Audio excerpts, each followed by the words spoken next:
Hello my friends, welcome to the metal shop. It's been a while, been about 9 months since I introduced the SG Junior project to the viewers. Just wanted to give you an update. You'll see that quite a bit of progress has been made. I know it's been 9 months, and so this thing's been sitting here, and I did leave this weight on it because I wanted to approximate string tension. You know, you don't want to leave a guitar sitting for long periods of time without strings on them. So I used a 3-pound weight just to approximate string tension. So that's what that's doing there. So you'll see I have the Schaller strap locks have been installed, and the TonePros bridge has been installed. I have installed, oops, let's try not to bash the headstock there. I have installed the tuners, the Clouson locking tuners, and those follow the same exact footprint, the back, so I didn't have to drill any holes, which was pretty nice. So I have the gold and the kind of the pearloid, kind of aged, kind of green knobs there, but the locking feature, which will be really cool. I have put the gold screws on the pick guard and everywhere. So just a quick little, oh, and you see, sorry, I did end up installing the stickers, the decals. You saw that when I did the drive-by there of the headstock. I did install the trapezoid inlays. Those things, they came out really nice. They look, if I didn't tell you that they were not real inlays, honestly, you'd never know. And yeah, you can feel the edge there just a tiny little bit. But on an older guitar where the neck has shrunk ever so slightly, you'll have that even with real inlays. And I think I just peeled off. I think that I left, there's a little bit of, there's actually a top sticker that I didn't even know was on there that made these feel even thicker, that I'm just seeing now is just coming off, and I'm just peeling it off. So that's something that I'm going to have to do in it, but it makes them even thinner. Now I also treated this neck. I lemon oiled it, soaked in a ton of lemon oil. You remember how dry it was from the first video. And I also dyed it with some black dye that I picked up from Stuart McDonald, this Fibings professional oil dye, which I believe this is what big manufacturers actually use on some of their guitars to give them that ebony look, that kind of that rich, you know, more luxurious feel. This stuff kind of stinks. You put it on, you leave it sitting on there, you wipe it off. It does leave a residue for a while after the fact that you do have to contend with. So I just kept a rag on hand and kept wiping it off until you couldn't get any more off of the guitar. Someone asked me about the locking tuners, and they were like, weren't those just innovated for ease of string change? And I said, no, I don't believe they were. I believe the locking tuners, Paul Reed Smith was really the first manufacturer to install locking tuners to my knowledge. Maybe someone else did it first. You guys can hit me up in the comments if I'm incorrect. And they were for tuning stability, obviously. So, I mean, Eddie Van Halen figured this stuff out back in the day. He used to cut larger grooves in the nut and have less windings on the peg head, on the tuners, to try and help with that tuning stability. He also, with a Strat style tremolo where the strings went in there, he figured out that when you're tightening up your tuner, the ball end of the string is moving in a circular fashion. Like if you think about it, like those airplanes that you had when you were a kid that had a propeller on them, and a rubber band, and you spun and spun and spun the propeller, and it would bind up that rubber band, and then it would release all that energy. Eddie Van Halen figured out that you're doing the same thing with your strings, and it's putting a bunch of tension on them, and then when you use your whammy bar back and forth, that tension would be released. That's the ball end would move. So he would figure out that the more times you twisted the tuner, you'd actually have to twist the ball end as well, so you weren't getting all that tension. Anyway, so bigger slots, in the nut, and using a man-made surface, some kind of Teflon. They use, people use graphite, they use 3-in-1 oil, whatever, to get the strings to go past there. And a very nice side benefit is you don't have, it's very easy to change your strings. Anyway, sorry about that, I digress. So what else have I done on this? Nothing. I've decided I'm going to leave the electronics, the Gibson electronics. I'm not going to use the RS Guitar Works. This is for, 2 volumes, 2 tones, the 3-way switch, the input jack, the caps, everything. This is all engineered to work together for a Les Paul style guitar. I'm going to leave that. I'm going to try these out just the way they are. That's fine. I am going to change the input jack to the gold. And I am going to put in the Seymour Duncan. Look at that, it's all dusty. It's been 9 months. Antiquity, the Staple P90 Soapbar pickup. And I was able to get out of Seymour Duncan the cover for this, for the Staple, the dog ear pickup cover for the Staple pickup. This was not easy to get, my friends. Let me tell you, I worked with a guy, emailing back and forth. I talked to him on the phone. They don't sell these separate from the pickups. And this guy, they were nice. They were nice. It was difficult to deal with, but they made me prove that I'd purchased a real P90, a Staple P90 from them, and I don't remember what they charged me for this, and the shipping was ridiculous. I want to say I paid in the neighborhood of $35 for this pickup cover, and you can see the manufacture date, March, and I picked this up probably May is when I finally got it. So they pretty much made this to order for me. So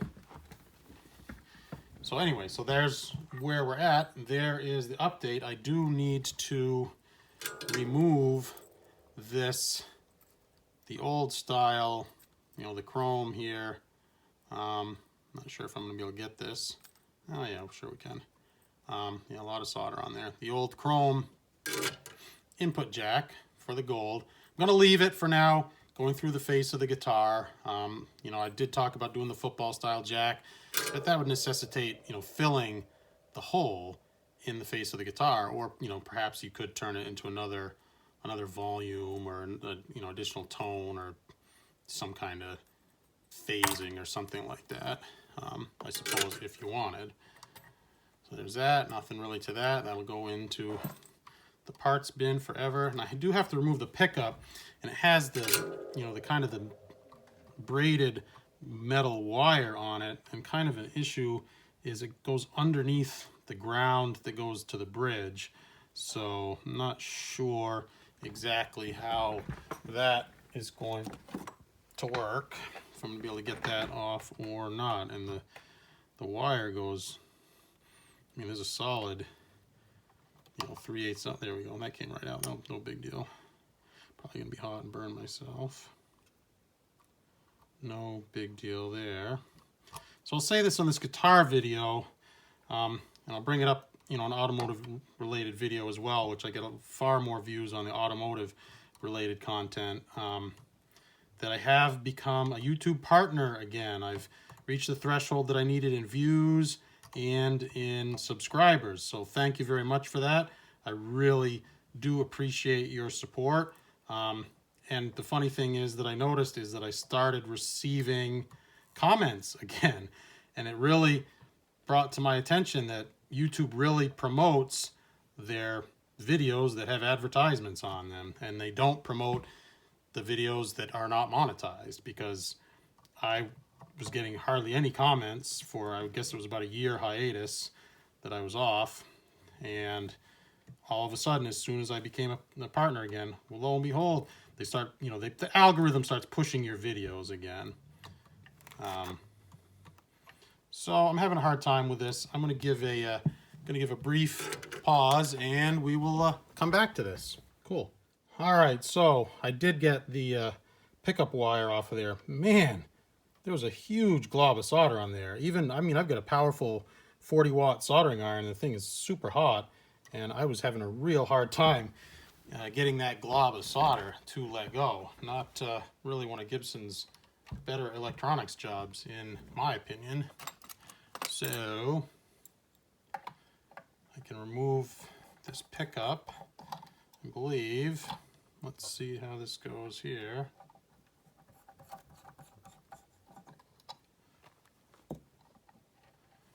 Nothing to it. Oh, a bunch of extra wire folded in here.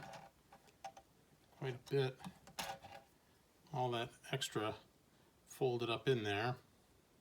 Nice, nice pickup. You know, brand new though, unfortunately, I guess. I don't like new stuff. Just don't like new stuff. It says inside here, I'm not sure if you're going to be able to make that out. EB-SG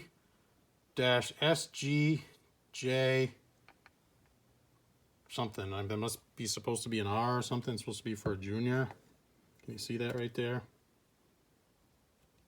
Yeah, not sure. Kind of neat. Anyway. So, let's see about the new pickup. We'll get rid of this cover for the time being. Like I said, I know I keep belaboring on this point, but I mean, this is an expensive pickup, 225 bucks. And so I'm probably going to be in the same type of neighborhood with extra. It kind of goes this way.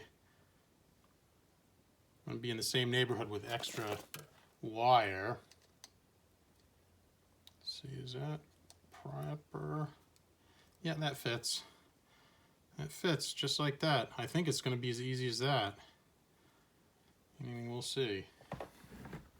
The wire does seem a little bit thicker than the Gibson stuff.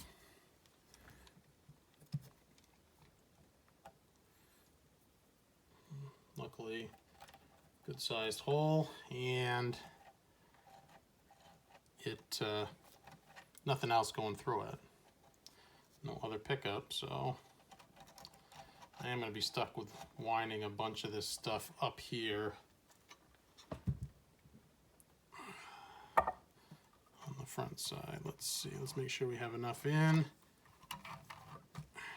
That is going to be about right there. That's going to be more than enough in there. I believe this is going to be kind of a neat trick. Let's pull just a little bit more out. I have to do just what they did and fold the excess. Luckily there's quite a cavity there. Kind of goes underneath on that side as well. Something that they did for the routing.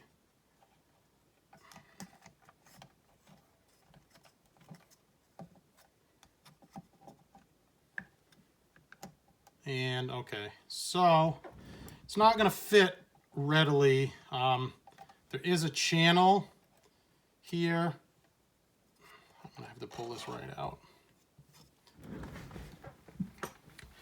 There is a channel that you can see right in the bottom here of the pickup cavity, and I believe that's going to have to be widened to accept the back here of the soap bar.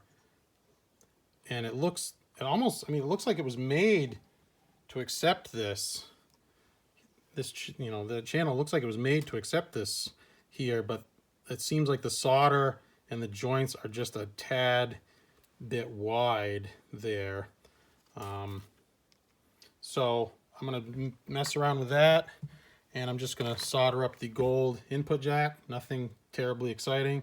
You guys have all seen that, so we'll take a break. Cool.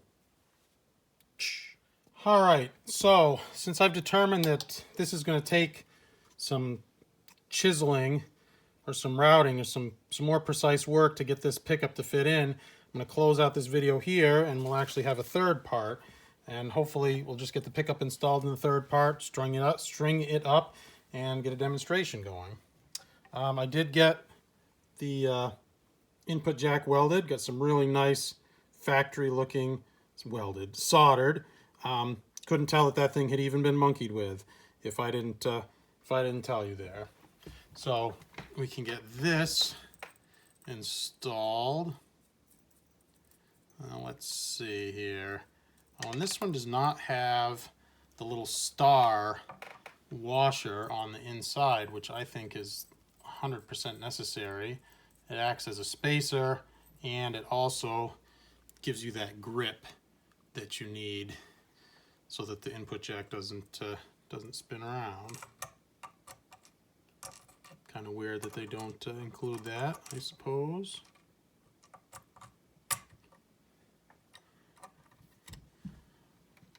Now let's see if we're going to have enough thread sticking out to get this. Maybe that's why they don't, why there's no star washer, because the threads are much shorter on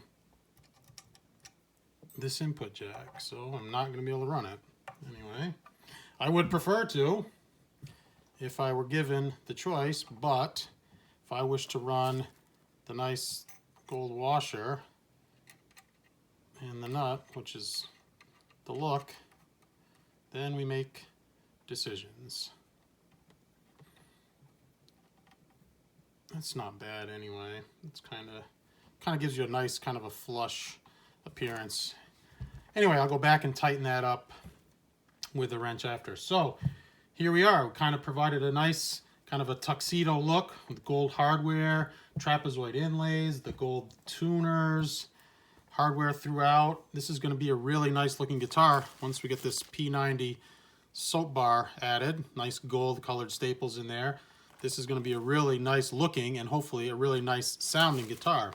So as I mentioned, I finally reached the 1,000 subscriber mark. I am super appreciative of that because it means I can add monetization to my channel again. And you're not going to make a whole lot of money, unless you're like a PewDiePie or a Logan Paul type of person getting millions upon millions of views. But this will give me a little bit of extra spending money that I promise you I'm going to put right back into the channel in buying guitar parts, guitars, car parts, etc. to further my channel, further the hobby, and continue making the videos. So anyway, as always, my friends, I thank you very much for watching. If you're new to the channel, please consider subscribing. Give me a thumbs up if you're so inclined. If you give me a thumbs down, all I ask is please tell me why you give me the thumbs down. And if you watch the previous video that I did record 9 months ago, hopefully you'll see that we are now in HD. I've been recording videos on the iPhone 8 in HD from about 6 months ago. So anyway, cool, my friends. Take care. Bye-bye.